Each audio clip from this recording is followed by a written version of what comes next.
20 kilometre यहाँ पे ज़मीनी धरातल पर ज़मीनी हकीकत दिखाने के लिए यहाँ पे पहुँची हूँ और हकीकत क्या है यहाँ पे जानी हूँ। आज इनकी धर्म पत्नी को जेल भेज दिया गया है। चारचौक में था, दो यहाँ को चारचौक में, तो वहीं देखे बैठा, दारू बंद कर दे आज से तू। ठीक है साहब, बंद कर दूँ। देखिए, ग्राम पंचायत निष्ठीगुड़ा है और ब्लॉक देवभोग पड़ता है और हम यहाँ पर पहुँचे हैं और यहाँ पर जिस प्रकार से जिलाधिकारी द्वारा बताया गया कि फरारी चल रहा है, तो सबसे पहले फरारी जब चल रहा है तो यहाँ ग्रामीण से भी हम पूछे हैं और हम यहाँ पे बलभद्र से ही पूछते हैं और बलभद्र से ही जानकारी लेते हैं और बलभद्र से ही पूरी जानकारी लेंगे कि मामला क्या है जिस प्रकार से आज इनकी धर्म पत्नी को जेल भेज दिया गया है। और इस विषय में हम इनसे बातचीत करेंगे और पूरी कहानी शुरू से लेकर अंत तक इनकी कहानी हम आपको आप बीती बताएंगे कि मामला क्या है और किस प्रकार से किया जाता है। जी, आपका नाम क्या है? बलभद्र नेताम। आपके पिता का नाम? गंगाराम नेताम। ये बताओ कि आप बताया जा रहा है कि आप फरारी काट रहे हो, तो ये मामला क्या है? नहीं, फरारी तो मैं नहीं काट रहा हूँ। मेरे को 22-23 तारीख में देखो गरियाबंद में था। गांव वालों को भी पूछो, मैं गांव में ही रहता हूँ, कहीं नहीं जाता बाहर। पहले एक दिन के पहले मेरे बीवी को उठा के ले गए ना, एक दिन के पहले मैं दशहरा देखने गया था मेरे ससुराल के यहाँ। फिर दूसरा दिन मैं आ गया हूँ कि तेरे पत्नी को ले गए बोल के आ गया, तो मेरे पत्नी को लेके गए थे। जब दशहरा देखने के लिए गए थे तो सबको पता था कि आप दशहरा देखने के लिए गए हो? सबको, मेरा गांव आमने सामने आदमी को तो पता था, बाकी आदमी को पता नहीं था। इतना टाइम को मैं गया था दूसरे दिन के पहले, एक दिन के पहले। बहुत लोगों को पता था कि आप घर से बाहर हो। एक दिन का है, वो भी दिल्ली घर में रहता हूँ मैं। हाँ। आप आपकी पत्नी को जिस प्रकार से ले गए सुबह सुबह, तो आप क्या हुआ था और सब पूरी कहानी हमको बताइए और क्यों ले गए हैं? पूरी कहानी बोलने से मैडम, मेरे को पहले 2-2.5 महीना से मैं दारू बंद कर दे। क्यों बंद कर दे? मेरे को गांव वाले मना किए कि दारू बंद कर दे बोल के। तो उसके बाद अभी आचार संहिता लगने वाला है, दारू बंद कर दे। उसके बाद मैं दारू बंद कर दिया। उसके बाद क्या हो गया, चेंज हो गया अबकारी वाले। चेंज होने के बाद आ गए। आने के बाद मेरे को मैं चारचौक में था, दो यहाँ को चारचौक में, तो वहीं देखे बैठा, दारू बंद कर दे आज से तू। ठीक है साहब, बंद कर दूंगा। चौक में थे तब आए थे आबकारी विभाग के व्यक्ति? हो। तो आज दिन से दारू बंद कर दे। ठीक है, क्यों बोलने से मैं आज दिन से बंद कर देना, क्योंकि आचार संहिता लगा है, अब के बार बेचोगे ना जेल जाना है। मेरे को बोले ठीक है साहब, नहीं बेचेंगे। बोला उस दिन से बंद कर दूँ। मैं पहले से ही बंद कर दिया था, गाँव वाले मना किए। तो उसके बाद फिर रात हो गया 8-9 बजने के बाद झाकर पर सरगीगुड़ा वाला अरविंद उपेंद्र यादव मेरे को बोला, फ़ोन किया कि इस प्रकार का बात है। कैसा? नहीं, अबकारी वाले बुला रहे हैं। नहीं, शाम को तो आए थे, हमारा दही गाँव निष्ठीगुड़ा भी घूमे के गए उन लोग। बोला मैं नहीं, हमारे गांव में 1-2 जने के पकड़े, तो उसको भी लेके गए थे, खुटगा में छोड़ दिए बोले। तो उन लोग वापस आ गए हैं। वापस आने के बाद सुबह हमको बुलाए। सुबह बुलाने के बाद हम 11 बजे धर्मगढ़ लॉज गए। रेल होटल को बुलाए। तो कहाँ बुलाए आपको? Dharamgarh Orissa, rail hotel. अच्छा, तो वहीं बुलाए। और हम उड़ीसा में बुलाए आपको? उड़ीसा में बुलाए। उड़ीसा में बुलाने के बाद हम लोग चले और 7 जने के 8 जने थे हम लोग। तो एक एक करके बुलाया। तो उसमें मेरा 3 नंबर में मेरा नाम मेरे को बुलाए। तो मैं गया। ऐसे बेटा दारू बेचता था, दारू पहले बेच रहा था साहब, लेकिन गांव में तो मैं नहीं बेचता पहले से भी, 1-2 जने को छोड़ता था बोल के मैं बताया था। तो उन लोग को तो मालूम था पहले से भी कि है बोल के, रिलेशन बोल के पता था। तो हमको बुलाए, हम लोग गए। तो अभी कितना देना? गांव में मना किए हैं साहब, मैं दे नहीं पाऊँगा बोला पैसा। तो 20,000 देना बेटा, नहीं तो तेरे को ज़बरदस्ती भी जेल भेजेंगे बोले। इतना बोले और मेरा तय नहीं होगा, इसी के नाम पे मेरे को जेल भेजेंगे बोल के मेरे को बताए। तो 1 दिन 2 दिन 4-5 दिन होने के बाद मेरे को महसूस लगा। उतने बाद मैं थाना में अप्लाई किया कि मेरे को अबकारी वाली इस प्रकार का बात बोले हैं बोल के थाना में शिकायत कर दिया हूँ। आप लोग कितने लोग रायल यहाँ पे गए थे? होटल में 3 जने, माना एक कमरा में 3 जने और एक कमरा में 2 जने। नहीं, आप कितने व्यक्ति रॉयल होटल में गए थे? कितने व्यक्ति गए थे? हम 8 जने। 8 गए थे। और कहाँ गए थे? रॉयल होटल कौन सा रॉयल होटल? धर्मगढ़। धर्मगढ़ यानी कि उड़ीसा पड़ता है ना? उड़ीसा। उड़ीसा अच्छा, धर्म। यहाँ से कितना किलोमीटर होगा? यहाँ से घूम के जाओगे तो 25 किलोमीटर पड़ जाएगा। 13 और 12। अच्छा, 25 किलोमीटर आप लोग को बुलाए थे। और 8 व्यक्ति कैसे गए आप लोग? 8 लोग को हम 8 लोग को बुलाए थे ना, और तुम लोग धंधा करते हो क्या बोल के हमको बताए।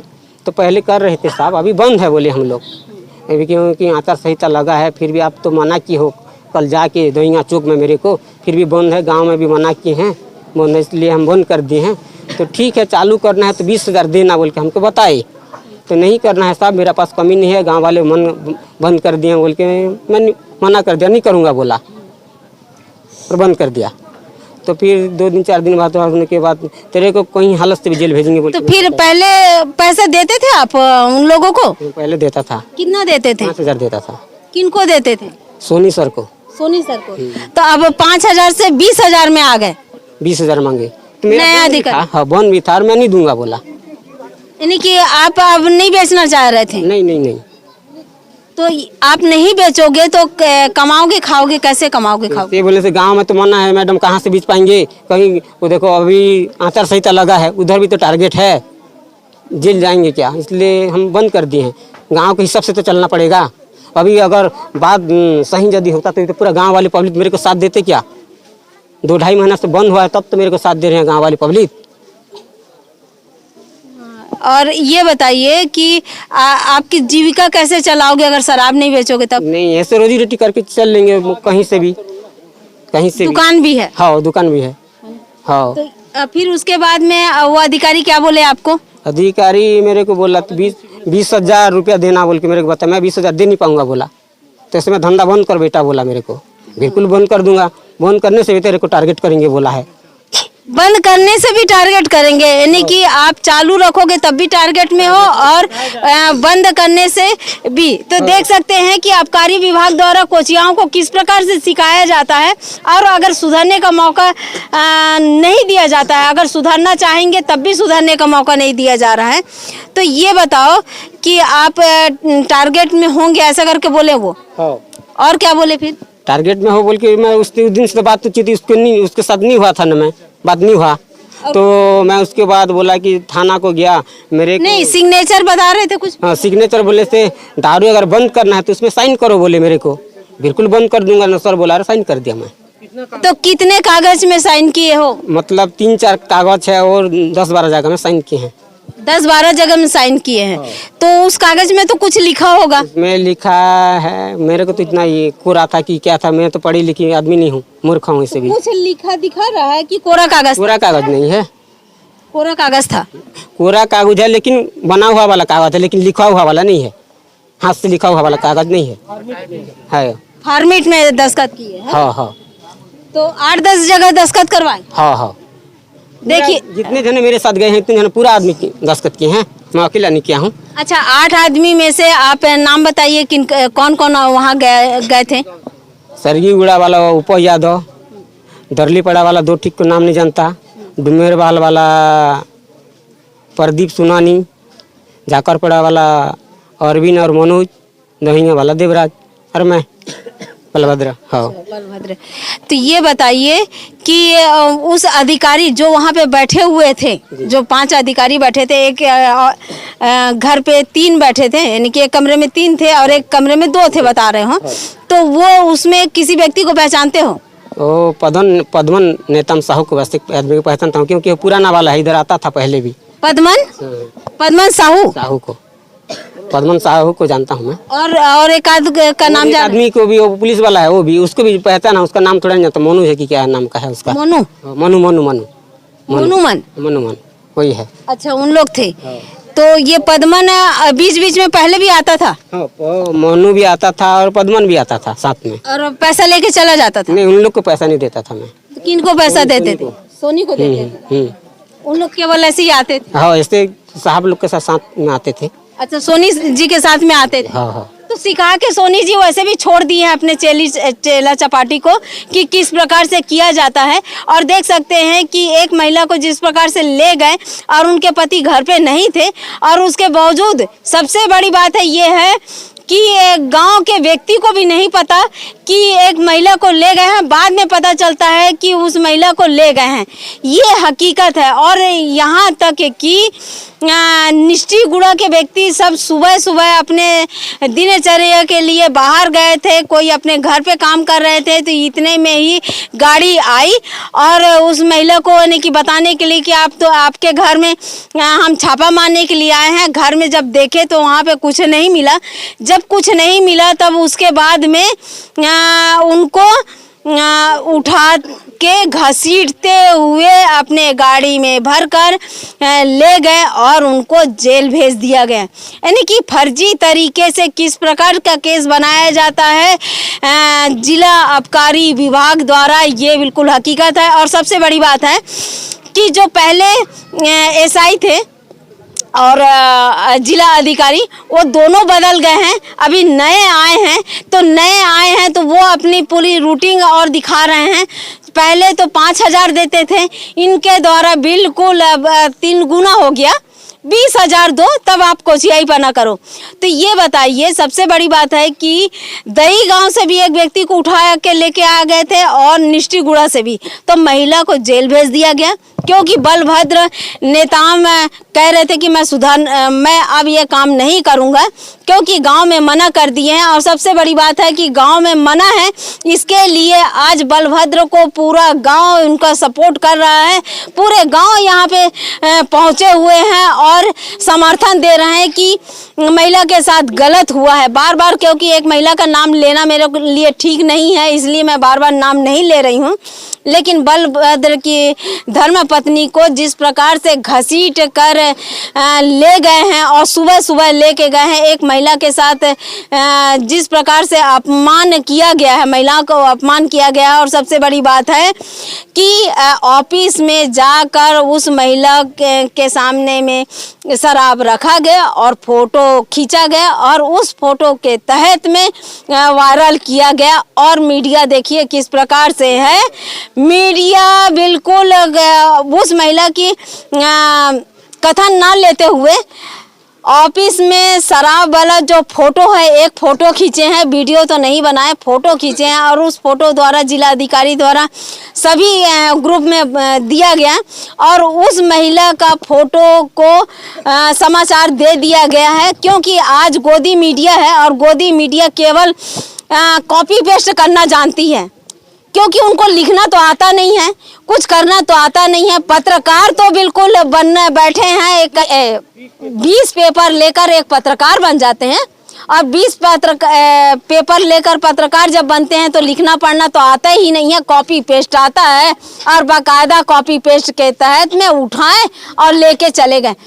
हर समाचार को आप कॉपी पेस्ट करके नहीं कर सकते हैं, क्योंकि ये महिला का मामला है और कानूनी मामला है, तो उसके तह तक जाना चाहिए था और तह तक जानने के लिए उनके गांव में आना चाहिए था और सरपंच हो या फिर किसी उच्च अधिकारी का बाइट लेकर समाचार चलाना चाहिए था। तो ऐसा कुछ भी नहीं है, केवल कॉपी पेस्ट करके और जिला अधिकारी को खुश करने के लिए किस प्रकार से समाचार बनाया जाता है, ये गोदी मीडिया का बिल्कुल हकीकत है। और मैं इसलिए कह रही हूँ क्योंकि हमारे जो आसपास के जितने गोदी मीडिया है, केवल आंख बंद करके जिला अधिकारियों का वाही लेने के लिए जिला अधिकारी ने ये किया, जिला अधिकारी ने वो किया। अरे जिला अधिकारी ने जो चोरी किया, भ्रष्टाचार किया, उस पर तो छापो, उस पर तो कार्रवाई करो।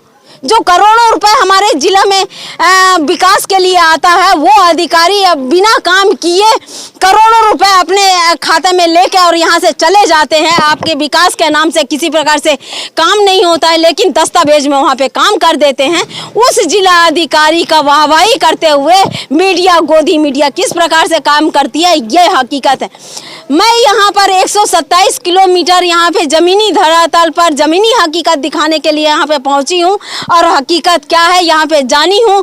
इसलिए यहाँ पे ग्रामीण यहाँ पे मौजूद है और ग्रामीण मौजूद इसलिए है, ये अगर बलभद्र अगर गलत काम करता तो आज इसके पक्ष में कोई नहीं रहता, क्योंकि शराब तो बंद होना चाहिए और शराब बेचना पीना या फिर शराब का कोचियाईपना करना ये किसी प्रकार से ठीक नहीं है, किसी जिला के लिए ठीक नहीं, किसी गांव के लिए ठीक नहीं है और बच्चे को आने वाले भविष्य के लिए ठीक नहीं है।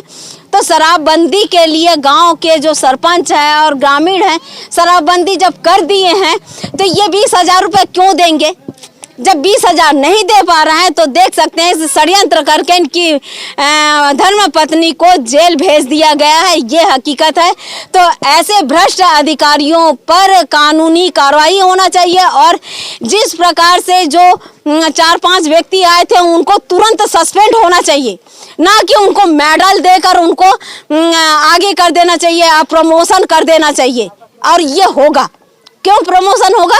क्योंकि बिल्कुल बाकायदा कहा जाएगा कि ये गांव-गांव पे इतने सारे शराबबंदी किए हैं, इतने सारे शराब को पकड़े हैं, इतने सारे को जेल भेजे हैं, तो इस पर इनको मेडल मिलना चाहिए, ना कि ऐसे भ्रष्ट अधिकारियों को क्योंकि ग्रामीण शिकायत कर रहे हैं कि ये गलत है तो उस पर कार्रवाई होना चाहिए, ना कि उस पर अच्छा काम करने का प्रोत्साहन देना चाहिए। ये होता है, जो जितना भ्रष्ट रहेगा उनको प्रोत्साहन देकर उनको आगे बढ़ा दिया जाएगा और जो कर्मचारी सीधे यानी कि रास्ते पे चलेगा उस कर्मचारी आज वहीं का वहीं रह जाएगा, लेकिन उनके ऊपर किसी प्रकार से ध्यान नहीं दिया जाएगा, ये हकीकत है।